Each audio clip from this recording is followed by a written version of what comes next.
आगे हम पढ़ेंगे प्रतिमाएं और स्मारक। स्वतंत्र पूर्व और स्वतंत्रता के पश्चात समय में अनगिनत व्यक्तियों के स्मारक का निर्माण प्रतिमाओं के रूप में किया गया है और भारत के स्वतंत्रता के पहले स्वतंत्रता के बाद समय के अनगिनत व्यक्ति जो क्रांतिकारी थे और बहुत सारे जो व्यक्ति थे जिनका सहभाग रहा है, ऐसे हम स्मारक का निर्माण प्रतिमाओं के रूप में आज भी हम देखते हैं। जो किया गया था हम उसको देखते हैं। आधुनिक भारत के इतिहास के अध्ययन की दृष्टि से ये प्रतिमाएं भी महत्वपूर्ण है। यदि हम आगे के आधुनिक भारत के अध्ययन की दृष्टि से हम देखेंगे तो जो प्रतिमाएं हमारे लिए बहुत ही महत्वपूर्ण है, क्योंकि हमको इसके बारे में जानकारी मिलती है कि ये प्रतिमा किसकी है, इन्होंने क्या किया। ऐसी बहुत सारी जो प्रतिमाएं उनके कार्यों की जानकारी हमको मिलती है। विभिन्न प्रतिमाओं के आधार पर हमें तात्कालिक शासकों और समाज के प्रतिष्ठित व्यक्तियों के रूप में जानकारी प्राप्त होती है। हमको विभिन्न जो प्रतिमाएं हम देखते हैं वहाँ पे जो तात्कालिक जो उस समय के जो शासक थे, जो राजा थे वो, और जो समाज के प्रतिष्ठित व्यक्ति थे उन्होंने, उनके बारे में हमको जानकारी इन प्रतिमाओं के माध्यम से मिलती है। प्रतिमा के नीचे पार्टी पर संबंधित व्यक्ति का पूरा नाम, जन्म मृत्यु का उल्लेख, उस व्यक्ति के कार्यों का संक्षेप में उल्लेख, जीवन पट के विशेष जानकारी प्राप्त होती है। और जो प्रतिमाएं होती है उसके नीचे बहुत सारे जो जिनकी प्रतिमाएं होती है उनका पूरा नाम लिखा होता है, जन्म मृत्यु के बारे में उल्लेख किया गया था कि उनका जन्म कब हुआ है, उनकी मृत्यु कब गई है, उस व्यक्ति के कार्यों का संक्षेप में उल्लेख होता है, उनके कार्य का उल्लेख हुआ है कि उन्होंने क्या किया है, किस प्रकार उन्होंने जो अपने जीवन में सहयोग दिया है, योगदान दिया है, उन्होंने क्या क्या किया, इसका उल्लेख भी करते हैं।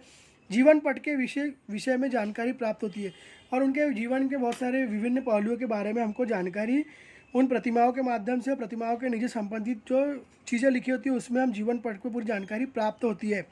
महात्मा ज्योतिराव फुले, लोकमान्य तिलक, डॉक्टर बाबा साहब आम्बेडकर की प्रतिमाओं की तरह विभिन्न घटनाओं की स्मृति का निर्माण किए गए स्मारक भी संबंधित घटनाओं, डॉक्टर महात्मा फुले, लोकमान्य तिलक जी, डॉक्टर बाबा साहब आम्बेडकर की जो प्रतिमाएं हैं, विभिन्न घटनाओं की स्मृति उनका निर्माण किया गया, उनकी स्मृति में निर्माण किया गया है। उस स्मारक संबंधित जो जानकारी है, घटनाओं का कालखंड, उन घटनाओं से जुड़े व्यक्ति आदि की जानकारी देते हैं, जैसे विभिन्न स्थानों के शहीद स्मारक, और उन कालखंडों घटनाओं की हमको जानकारी, जो व्यक्ति की जानकारी मिलती है उन प्रतिमाओं के माध्यम से हमको उनकी पूरी जानकारी मिलती है। जैसे विभिन्न स्थानों पर देखे हमने शहीद स्मारकों के बहुत सी जगह देखे हमने शहीद जो क्रांतिकारी है, जो शहीद हुए थे, उनके स्मारक बनाए गए हैं और उनको देख के ही हमको समझ में आता है, उनकी पार्टी से हम पढ़ सकते हैं कि यहाँ इन्होंने क्या किया था, इनका बलिदान क्या था, इन्होंने किस प्रकार देश के लिए क्या किया है, इनके कार्यों की जानकारी भी हमको उन प्रतिमाओं के माध्यम से मिलती है। आगे हम पढ़ेंगे लिखित साधन। आधुनिक भारत के इतिहास में लिखित साधनों के निम्न बातों का समावेश होता है। और आधुनिक भारत में जो लिखित साधन है, लिखित साधनों का निम्न बातों का समावेश होता है, जो चित्रों के माध्यम से हमको बताया गया है। लिखित साधन, इसमें जो लिखित साधन जो होता है, जो हमको पढ़ के हम जिसकी जानकारी प्राप्त करते हैं, जैसे पत्राचार, पत्रिकाएं, विदेशी व्यक्तियों का लेखन, जो विदेशी व्यक्ति जो लेखन लिख के गए हैं उसको हम पढ़ने से हमको जानकारी प्राप्त होती है। फैक्ट्री रिकॉर्ड्स, बहुत सारे जो फैक्ट्रियों में रिकॉर्ड्स होते हैं कि यहाँ क्या हुआ था, किस प्रकार हुआ था। समाचार पत्रों के माध्यम से हमको जानकारी मिलती है, जो पुराने समाचार पत्र थे जो आज भी कहीं कहीं संग्रहालय में रखे हैं, उनके माध्यम से हमको जानकारी मिलती है। आत्मचरित, जो बहुत सारे जो नेता क्रांतिकारी जो थे उनका आत्मचरित जो लिखा गया उसके बारे में, उसको पढ़कर भी हमको जानकारी मिलती है। चरित्र और पुस्तकें के माध्यम से भी हमको बहुत सारी जानकारी मिलती है। यह सब लिखित साधन में आते हैं। समाचार और पत्रिकाएं, समाचार पत्रों द्वारा हमें समसामयिक घटनाओं की जानकारी प्राप्त होती है। हम समाचार पढ़ते हैं, आज भी हम समाचार पत्र पढ़ते हैं तो हमको बहुत सारी देश विदेश, दुनिया की, शहर की, देश की सभी की जानकारी प्राप्त होती है। उसी प्रकार जो पुराने समय की जो घटनाएं थी उसकी जानकारी भी हमको समाचार पत्रों के माध्यम से मिली है और मिलती रहती है।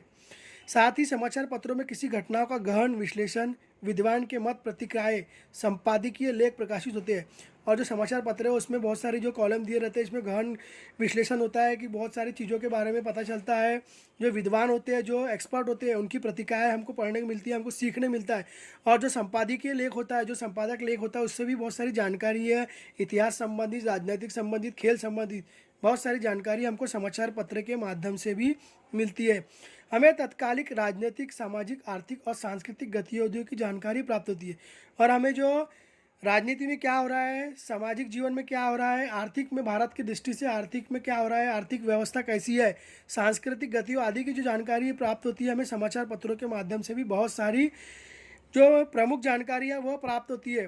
स्वतंत्रता के पूर्व समय ज्ञानोदय, ज्ञान प्रकाश, केसरी, दीनबंधु, अमृत बाजार जैसे समाचार पत्र जन जागरण के महत्वपूर्ण साधन थे। और जो भारत आज़ाद होने के पहले बहुत सारे जो समाचार पत्र होते थे, जिसके कारण लोगों में जन जागरण हुआ, लोगों में उत्साह हुआ कि भारत को कैसे आज़ाद किया, कि किस प्रकार हम सहयोग करें अपने देश को आज़ाद करने के लिए, क्रांतिकारियों के साथ मिलकर किस प्रकार हम अंग्रेजों से लड़े, उनसे हम अपने भारत को मुक्त कराएं, आज़ाद कराएं। उसमें उस समय बहुत सारे जो पेपर थे, समाचार पत्र थे, जिसमें ज्ञानोदय, ज्ञान प्रकाश, केसरी, दीनबंधु, अमृत बाजार, यह प्रमुख रूप से जो समाचार पत्र थे, यह लोगों को जन जागरण करने का एक महत्वपूर्ण साधन था। यह लोगों को उत्साहित करते थे, उनको प्रेरणा देते थे, उनके कार्यों की जानकारी मिलती थी, जिससे उन पर आत्मशक्ति बढ़ती थी कि वह भी भारत में सहभागी हो, आंदोलन में सहभागी हो। इन समाचार पत्रों के आधार पर अंग्रेज शासन की भारत की विशेष निर्धारित नीतियों के उनके भारत पर हुए परिणामों के विशेष अध्ययन कर सकते हैं। और इन समाचार पत्रों के माध्यम से अंग्रेज जो शासन था, जो भारत पर उन्होंने इतने सारे काल का नीतियाँ थी, उनके जो परिणाम थे, इसका भी अध्ययन समाचार पत्रों के माध्यम से कर सकते हैं। अंग्रेजों के शासनकाल में समाचार पत्र राजनीतिक ही नहीं अपितु सामाजिक पूर्ण ज्ञान के साधन था भी कार्य कर रहे थे। और अंग्रेजों के समय के जो साधन ये थे समाचार पत्र, ये भारतीय लोगों को सामाजिक जीवन को पूर्ण जागरण का काम कर रहे थे। ये महत्वपूर्ण साधन था। विष्णु शास्त्री चिपलुनकर मासिक पत्रिका निबंधमाला में लोकहितवादी उर्फ गोपाल हरि देशमुख साप्ताहिक पत्रिका में प्रभाकर में लिखे 100% द्वारा विभिन्न सामाजिक और सांस्कृतिक विषयों पर भाष्य किया है। विष्णु शास्त्री चिपलुनकर थे, इन्होंने जो उनका महीने में मासिक में पत्रिका निकलती निबंधमाला, उसी प्रकार लोकहितवादी थे जो गोपाल हरि देशमुख, इनका जो हफ्ते में पत्रिका निकलती प्रभाकर, इनमें बहुत सारी चीज़ों का अध्ययन करते थे, सामाजिक सांस्कृतिक विषयों का भाष्य उनको समझाते थे, इससे लोगों को उनकी जानकारी प्राप्त होती थी। अगला जो मानचित्र और प्रारूप है, यह हम अगली कक्षा में पढ़ेंगे।